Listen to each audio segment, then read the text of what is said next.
किसी भी ऑर्गेनाइजेशन में अकाउंट्स रिसीवेबल और अकाउंट्स पेएबल एक मेन पिलर्स होते हैं। डेली बेसिस पे ट्रांजैक्शंस हो रही होती हैं और इनकी एजिंग रिपोर्ट बनाना भी काफ़ी ज़्यादा इंपॉर्टेंट होता है। लाइक ड्यू हैं तो कितना टाइम हो गया, 30 days, 90 days, 120 days, but depend करता है कि ऑर्गेनाइजेशन की पॉलिसी क्या है।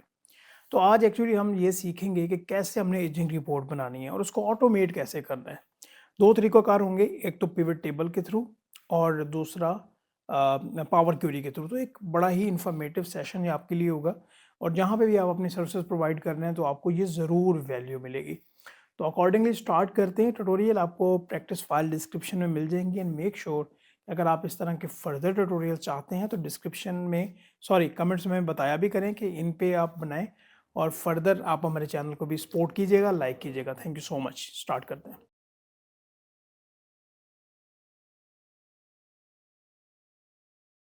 अस्सलाम वालेकुम, वेलकम टू प्रोफेशनल लेगसी। मैं हूं अम्मार और आज हम एजिंग रिपोर्ट, रिसीवेबल या पेएबल्स की एजिंग रिपोर्ट बनाने जा रहे हैं। किसी भी ऑर्गेनाइजेशन में रिसीवेबल्स और पेएबल्स जो है वो मेन पिलर्स, ऑपरेशनल पिलर्स का काम करते हैं। डे टू डे ऑपरेशंस में इनका बहुत अहम रोल होता है। डेली बेस पे पेएबल्स की या रिसीवेबल्स की ट्रांजैक्शन हो रही होती है, पेमेंट की शक्ल में या इनवॉइस की शक्ल में। तो आज हम आपको एजिंग रिपोर्ट सिखाने जा रहे हैं जिसमें हम दो तरह से एजिंग आपको करके दिखाएंगे। एक पाइवट टेबल के जरिए, जिसको हमने ये देखें, ये हमने फॉर्मेट कर रखा है आपके लिए, और एक जो है पावर क्वेरी के जरिए, उसको हमने ये अटैच कर रखा है इस वीडियो के साथ। इस वीडियो के डिस्क्रिप्शन में हमने फाइल भी आपके लिए अटैच की है ताकि आप इससे भी हेल्प ले सकें और हमारी वीडियो से भी हेल्प ले सकें। तो आए आए हम अपनी वीडियो स्टार्ट करते हैं। ये हमारे पास डाटा है। हमने डाटा दो तरह से लिया है। एक डाटा जो है हमने पाइवट टेबल के लिए लिया है और एक डाटा हमने जो है अपने पावर क्वेरी के लिए लिया है। तो पहले हम पाइवट टेबल के जरिए करने जा रहे हैं। पाइवट टेबल के जरिए हमें पहले ये डेज मालूम करने हैं कि इस ट्रांजैक्शन को हुए हुए या ड्यू हुए हुए कितने दिन हो गए हैं। तो ये माइनस हमारा ये इसके पैरेलल जो फिगर है, यानी जी कॉलम में हम इनको लेंगे और इसके बाद इसको फिक्स कर देंगे। जो हमारी रिपोर्टिंग डेट है उसको फिक्स कर देंगे। सॉरी, ये हमने एक फिगर जो है वो गलत ले लिया है। हमारी रिपोर्टिंग डेट माइनस हमारी ड्यू डेट होनी थी, मैंने ग्रॉस अमाउंट को कर दिया था। अब इसमें हम इसको F4 के साथ फिक्स कर देते हैं। ये फिक्स होने के बाद हमारे ये डेज इनके बनते हैं। अब हम इनकी एजिंग करने जा रहे हैं और एजिंग करने जा रहे हैं हम इंडेक्स के फॉर्मूले से। Index is equal to index bracket शुरू, हमारा ये एरे जो एल कॉलम पे आ रहा है, इसके बाद मैच करें MATCH, मैच ब्रैकेट शुरू, ये हमारे डेज को मैच करे और जो इस डेज का एरे होगा वो हमारा ये होगा जो M कॉलम पे आ रहा है। हमारी ब्रैकेट बंद होगी, ये और इसका नंबर हमें मैच का जो है वो देना होगा और हम इसको एंटर कर देंगे। तो ये हमारा पूरे जो है टेबल पे ये फॉर्मूला लग गया। इसको हम सेंटराइज कर लेते हैं दोनों को और इस तरह से रिपोर्ट कर देते हैं। यहाँ हम आके कंट्रोल ए करते हैं। कंट्रोल ए करने के बाद इंसर्ट में जाते हैं, पावर टेबल इंसर्ट करते हैं। न्यू शीट में हम ये करने जा रहे हैं तो ओके करते हैं। ओके करने के बाद हम यहाँ हमारे रोज में जो है हमारे कस्टमर नेम आएंगे और हमारे जो कॉलम है वो वैल्यूज में इसके सामने हमारी जो है ग्रॉस अमाउंट आएगी। अब हम कॉलम में इसकी एजिंग लेके आते हैं। तो ये देखें जी, सिंपल तरीके से आपका 1 to 30 डेज आपके ये आपके रिसीवेबल हैं या पेएबल हैं, जो भी जिसकी आप एजिंग कर रहे होंगे, और ये आपके 31 से 60 डेज के हैं और ये 90 प्लस के हैं। इसको आप सिलेक्ट करें। सेलेक्ट करने के बाद आप इसको डिज़ाइन कर दें। कोई सा भी यहाँ से डिज़ाइन, मैं थोड़ा डार्क डिज़ाइन ले रहा हूँ, ये हमने डिज़ाइन कर दिया। इसमें बॉर्डर शेडिंग हम जो है लाइन लगा देते हैं, सिंपल सी यहीं से ही लाइन लगा देते हैं और इतने फास्टेस्ट वे में आपने ये पाइवट टेबल के ज़रिए आपने अपनी एजिंग रिपोर्ट को फाइनल कर लिया है। इसके बाद हम आपको ये एक दफ़ा मैं आपको रोज़ हाइट जो है वो कुछ मैं 27 पे कर देता हूँ, थोड़ा खुला-खुला और जो है इसको मैं सॉरी मैं ज़ूम आउट कर लूँ ताकि आपको नज़र भी ईज़ी आए। इसको मैं ये 27 से मैं कम कर देता हूँ, थोड़ा ज़्यादा हो गया। तो मैं इसे 23 कर देता हूँ। 23 के बाद इसको जो है मैं थोड़ा बड़ा मैंने 12 पे कर लिया है, इसका फ़ॉन्ट साइज़ जो है। ये हमारी एजिंग जो है वो तैयार है। आप ऊपर इसके हेडिंग अपनी कंपनी का दे सकते हैं और कंपनी का हेडिंग देने के बाद आप इसको आपकी ये रिपोर्टेबल और एक्यूरेट जो है एजिंग रिपोर्ट है और अब आप इसको वेरीफाई भी कर सकते हैं इसके ग्रैंड टोटल से। अभी मैं कॉमा वगैरह-वगैरह ये जो है लगा दूँ तो मैं आपको वेरीफाई भी करा देता हूँ। आपका टोटल है ये 2.7, इसको भी हम कॉमा लगा देते हैं। 2.7 मिलियन का अब हम अपना जो है डाटा में देखते हैं जाके कि डाटा में हमारे पास ये कितना है। तो ये देखें जी 2.7 मिलियन वही सेम हमारा ये यहाँ पे पाइवट टेबल के ज़रिए आ गया। अब पाइवट टेबल का एक छोटा-सा फ़ॉल्ट है यहाँ पे, जिसको समझने के लिए ये आसान सी एजिंग आपके लिए बनाई गई है। इसका फ़ॉल्ट ये है कि अगर आपके पास अरेंज डाटा है तो और एक दफ़ा के बाद आप इसमें कोई एडिशन करते हैं तो ये अपडेट नहीं करेगा, ये रिफ्रेश नहीं करता। तो अब हमें ऐसा क्या करना चाहिए कि ये प्रॉपरली रिफ्रेश करे और एरर भी ना दे, नए नाम भी लेके आए। तो हम इसके लिए इस डाटा से अपना पावर क्वेरी के ज़रिए भी एजिंग रिपोर्ट बनाएँगे। तो आइए हम पावर क्वेरी के ज़रिए एजिंग रिपोर्ट अपनी शुरू करते हैं।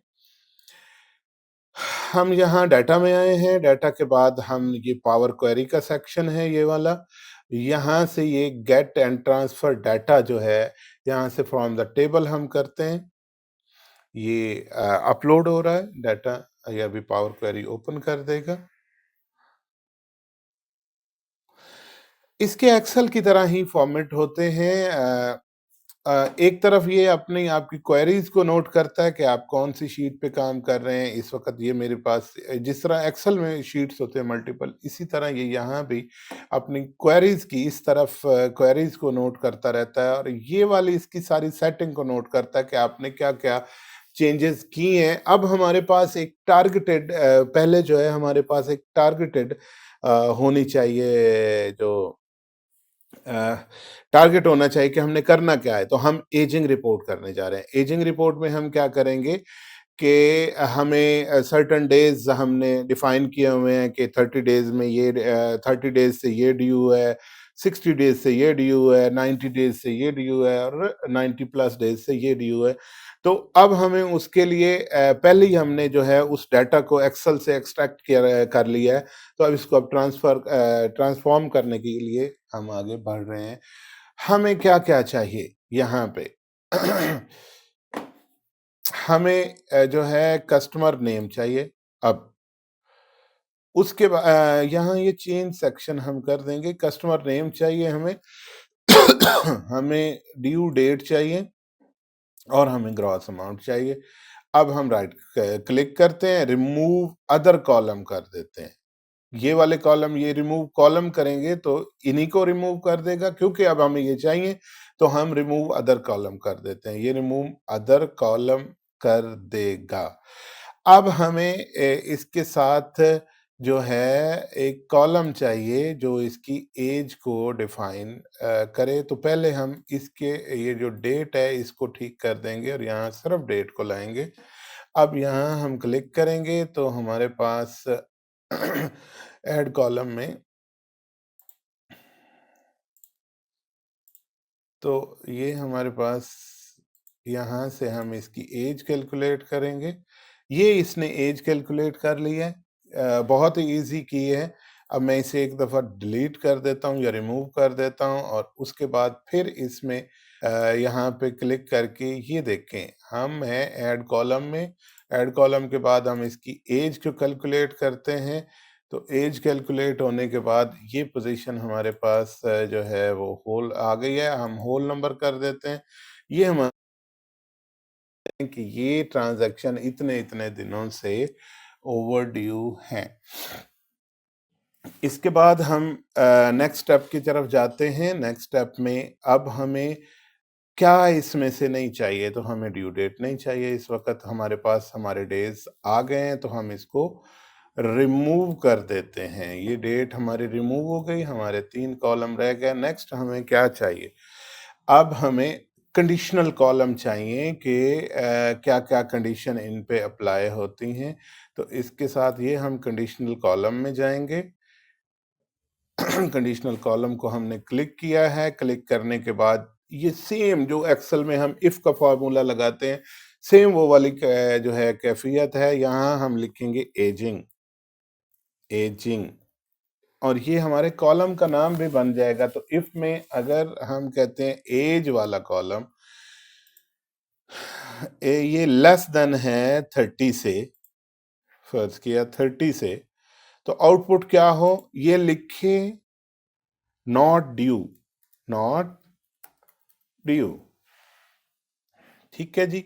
अब ऐड क्लॉज, ये यहाँ पे ये नीचे इसके ऐड क्लॉज खड़ा है। हम सेकंड क्लॉज को ऐड करने जा रहे हैं। सेकंड क्लॉज में फिर एज को और ये करेगा लेस देन और इज इक्वल टू 30 और के लिखे जो है ये क्या लिखे यहाँ 30 डेज। अब ये दूसरी कंडीशन या दूसरी क्लॉज आ गई। अब तीसरी क्लॉज हम ऐड करेंगे, किसके पे अप्लाई होगी? एज पे अप्लाई होगी। Less than is equal to जो है ये 60 और इसको क्या लिखे ये 60 डेज। 60 डेज के बाद फिर हम एक क्लॉज ऐड करेंगे और इसमें हम एज पे जाएंगे। तो ये लेस देन और इज इक्वल टू क्या हो 90। तो इसका क्या लिखे 90 डेज। ये कंप्रीहेंसिव भी बन रही है और एक्यूरेट भी। तो ये देखें एज आया और इसके बाद हमने ग्रेटर देन कहा, ग्रेटर देन 90, क्योंकि 90 डेज से आगे हम नहीं जा रहे। यहाँ पे अगर आपकी ऑर्गेनाइजेशन के कोई एसओपीज हैं 90 डेज, तो आप यहाँ कंडीशन दे सकते हैं। तो यहाँ पे हम 90 डेज प्लस प्लस, ठीक है जी, हम ओके कर देते हैं। आपका ये एजिंग का कॉलम आ चुका है यहाँ पे। अब हमने इसका जो है ट्रांसफॉर्म करना है। हम इसकी बेस पे इसको ट्रांसफॉर्म करेंगे। इसमें पाइवट कॉलम में यानी यहाँ पे एक की है पाइवट कॉलम में, तो वो एजिंग को सिलेक्ट करके पाइवट कॉलम की तरफ हम लेके जाएंगे। तो पाइवट कॉलम किसकी बेस पे लेगा?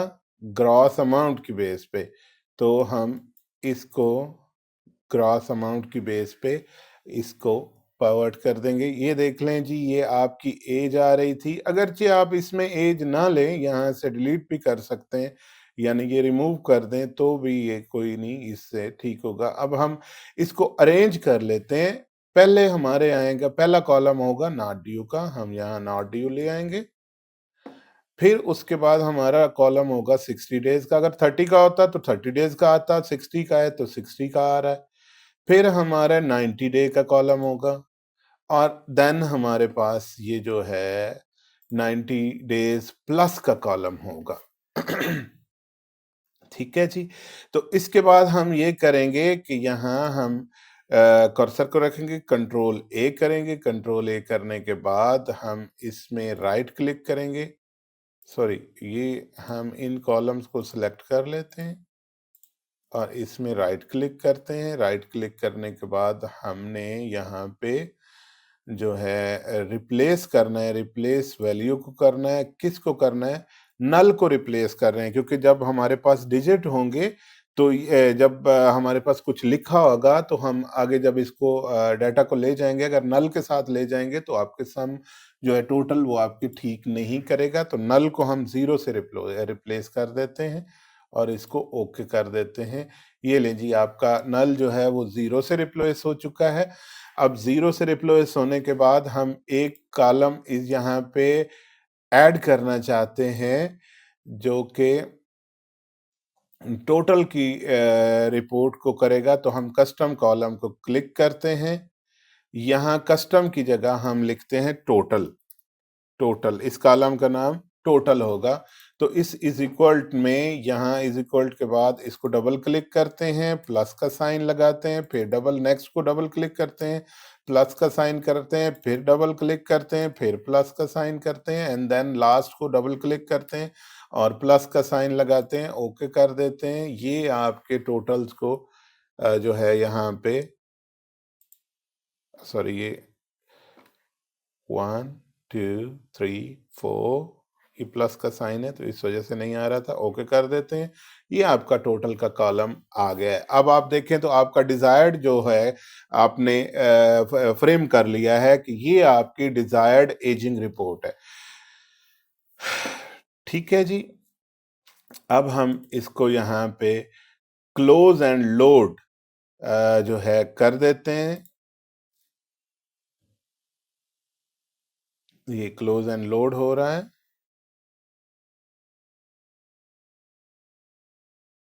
ये आपका डाटा जो है आ चुका है। ये आपके टोटल भी आ रहे हैं। तो हम क्या करते हैं, यहाँ पे ये इसने न्यू टेबल में ऐड किया है, ये अभी चाहे क्वेरी का ये क्लोज कर देते हैं।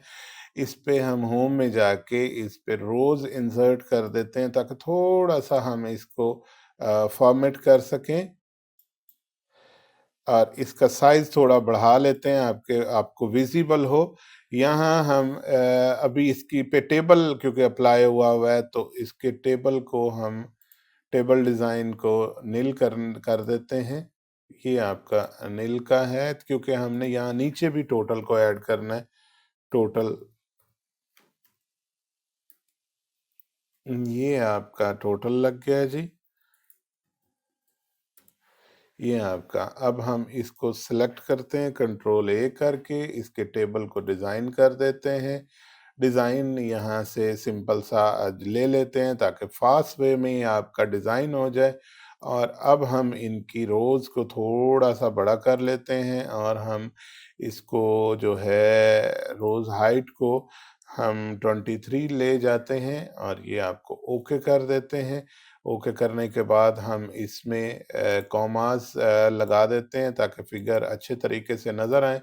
हम इसके फ़िल्टर्स को, क्योंकि यहाँ ये ऑलरेडी फ़िल्टर्ड होता है, इसके फ़िल्टर्स को ख़त्म कर देते हैं। यहाँ हमारा डाटा से फ़िल्टर को ख़त्म कर दिया और ये आपका टोटल के नीचे इसका कलर जो है वो हम यहाँ होम से जाके ब्लैक कर देते हैं ताकि इसकी विजिबिलिटी ज़्यादा अच्छी हो जाए आपकी रिपोर्ट की। अगर आप इसको थोड़ा छोटा करके देखेंगे तो ये आपकी रिपोर्ट इस तरह से तैयार है और ये फास्टेस्ट वे में हमने फॉर्मेट भी की है, आपको कंप्लीट भी करके दिखाई है। तो अब हम इसका चेक भी आपको दिखाने जा रहे हैं। तो ये देखें, आपको बड़ा साइज भी करके दिखाते हैं। इसका चेक अपना इस डाटा से अटैच है। हम क्या करते हैं, यहाँ पे कुछ 2 नाम ऐसे ऐड करते हैं जो जो है यहाँ पहले ना हो। तो हम इसी साकिब को कंट्रोल ड्रैग डाउन करते हैं कंट्रोल डी के साथ और साकिब की जगह हम कर देते हैं ए और बी। तो इसको यहाँ हम जाते हैं, रिफ्रेश डाटा प्रेस करते हैं। तो ये देखें, आपके एंड पे डबल ए और डबल बी सेम फिगर के साथ जो साकिब की फिगर थी आ गए हैं। यही आपके लिए द बेस्ट वे है। हमने आपको पावर क्वेरी के ज़रिए आपकी एजिंग रिपोर्ट बनानी सिखाई है। उम्मीद करते हैं कि आप इससे फ़ायदा उठाएँगे और आपको आपके प्रोफ़ेशनल करियर में ये बहुत मदद करेगी। थोड़ी फ़ास्ट तरीके से आपको समझाने की कोशिश की गई है ताकि आप जो है इसे इंटरेस्ट के साथ सीख सकें। Thank you so much.